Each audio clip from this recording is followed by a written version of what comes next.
ইয়া আইয়ুহান নাসু তাকু রাব্বাকুম আল্লাযী খালাকাকুম মিন নাফসিন ওয়াহিদাতিন ওয়া খালাকা মিনহা যাওজাহা ওয়া বাসসা মিনহুমা রিজালান কাসীরান ওয়া নিসাআ ওয়াত্তাকুল্লাহা আল্লাযী تساءلون به والأرحام إن الله كان عليكم رقيبا. الله أكبر. الله رب العالمين সারা পৃথিবীর মানুষকে ডাক দিয়ে বলতেছেন, হে সকল শোনো, ইয়া আইয়ুহান নাসু তাকু রাব্বাকুম, হে সকল খেয়াল করো, তোমরা তোমাদের সৃষ্টিকর্তাকে ভয় করো। বলুন আমাদের সৃষ্টিকর্তাকে আল্লাহ। আরেকটু জোরে বলুন আমাদের সৃষ্টিকর্তাকে আল্লাহ। সে আল্লাহ তাআলা আমাদেরকে ডাক দিয়ে ডেকে ডেকে বলতেছেন যে তোমরা আমি আল্লাহকে ভয় করো।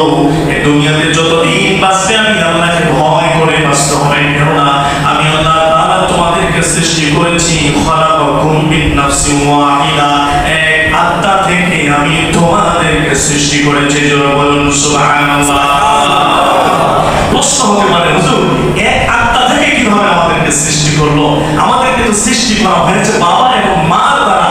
আল্লাহ পাক সেই প্রশ্নের জবাব একটু পরে দিয়ে দিচ্ছেন যে খালাকতু মিন নাফসিন ওয়াহিদা ওয়া খালাকা মিনহা যাওজাহা। জোরে বলুন সুবহানাল্লাহ।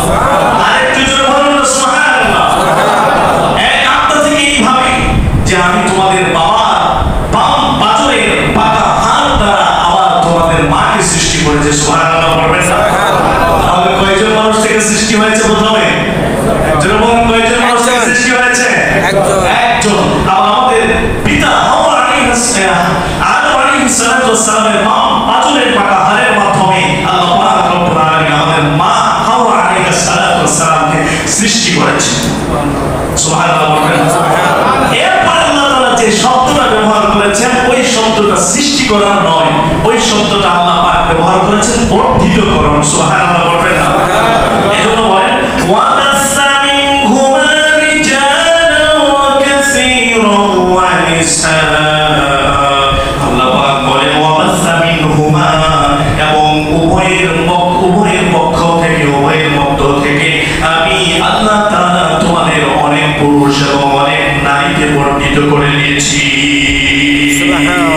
এরপরে আমাদের পিতা হাওয়া আলাইহিস সালাম, আদম আলাইহিস সালাম, মা হাওয়া আলাইহিস সালাম, উভয়ের মাধ্যমে আল্লাহ পাক রব্বুল আলামিন এই পৃথিবীতে নারী ও পুরুষ বর্ধিত করে দিয়েছেন। সুবহানাল্লাহ বলবেন না? আরেকটু জোরে বলেন সুবহানাল্লাহ। তাহলে সৃষ্টি করলেন আমাদের পিতা এবং সৃষ্টি করলেন পিতা থেকে মা, এবং সেই পিতা এবং মা থেকে সারা পৃথিবীতে বর্ধিত করে দিলেন অনেক নারী ও পুরুষে। এই অনেকের কোন সীমাবদ্ধতা আছে? যদি বলেন এই অনেকের কোন সীমাবদ্ধতা আছে? এই অনেকের সীমাবদ্ধতা কেবলমাত্র কে জানে? আরেকটু জোরে বলেন না, কেবলমাত্র কে জানে? আমি আপনি, আমার ঘরে যে একজন স্ত্রী আছে বা আপনাদের ঘরে যে একজন স্ত্রী আছে, এর ভিতরে অনেক না কম কে জানে? জোরে বলেন না, কে জানে? অনেকে মনে করতেছে বলুন আমরাও জানি। কেমনে তো ওষুধ কিনে করে রেখে দিই, ঠিক না? আরে ভাই, যদি আল্লাহ কবুল করে কোন ওষুধে কাজ হবে? জোরে বলেন কোন ওষুধে কাজ হবে? এরকম প্রমাণ অনেকের ভিতরেই আছে, যদি এগুলো প্রকাশ করার নয়, কিন্তু অনেকের ভিতরে আছে। যার যার মনে সে ঠিকই কলা খাইতেছে, ঠিক না ভাই? জোরে বলেন না, যার যার মনে সে ঠিকই কিন্তু কলা খাইতেছে। হুজুর যে বলছে যে আল্লাহ যদি রিজিকে রাখে, সেখানে ওষুধ কেন? ওষুধের উপরেও যদি কিছু করা হয়, ঠেকানোর কোনো ক্ষমতা, ঠেকানোর কোনো ক্ষমতা স্লোগান থেকে দিতে পারবে যে একটি হলে ভালো হয়, দুইটি হলে আর হয়। বরং সন্তান দেওয়ার মালিককে আল্লাহ যদি কবুল করে ফেলে, সেখানে আর কোনো বিষয় নাই। কথা বলুন ঠিক না ঠিক? এজন্য আমরা বাকি হব না, আমরা অবাধ্য হব না। কথা বলুন ঠিক না? আল্লাহ পাক রিজিকে রাখলে তারা দুনিয়াতে আসবে। বলুন রিজিকের মালিককে আল্লাহ। আর জোরে বলেন না, রিজিকের মালিককে আল্লাহ। এজন্য ভাই বুঝতে আল্লাহর উপরে ভরসা করে সেই সীমার মধ্যে আমরাও দাখিল হয়ে যাই, সেই সীমাহীন জায়গার মধ্যে আমরাও দাখিল হয়ে যাই। আল্লাহ পাক বলেছেন অনেক নারী এবং পুরুষ তারা বর্ধিত করে দিয়েছি, ভরপুর করে দিয়েছি। জোরে বলুন সুবহানাল্লাহ। আমার মুসলমান ভাইরা, আল্লাহ পাক বলেছেন অনেক নারী এবং পুরুষ তারা বর্ধিত করে দিয়েছি, ভরপুর করে দিয়েছি। জোরে বলুন সুবহানাল্লাহ। এরপরে আমাদের পিতা হাওয়া আলাইহিস সালাম,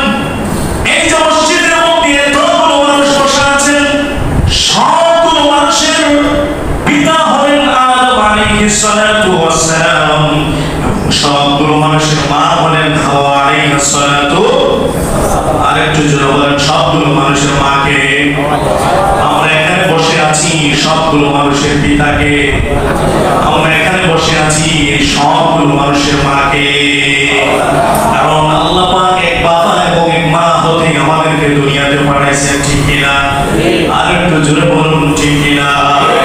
তাহলে এক পিতা এবং এক মার ঘরে যারা জন্ম নিবে এরা কি শত্রু না ভাই? আরে ভাই আরেকটু আওয়াজ দিয়ে বলেন, এরা কি শত্রু না ভাই? তো ভাই ভাইয়ের ভিতরে ভ্রাতৃত্ব থাকা চাই না শত্রুতা থাকা চাই? এই জোরে বলবেন, কথা আওয়াজ দিয়ে বলতে হবে। ভাই ভাইয়ের ভিতরে মহব্বত ভালোবাসা থাকবে না শত্রুতা থাকবে? মহব্বত থাকতে হবে, ঠিক কিনা বলেন?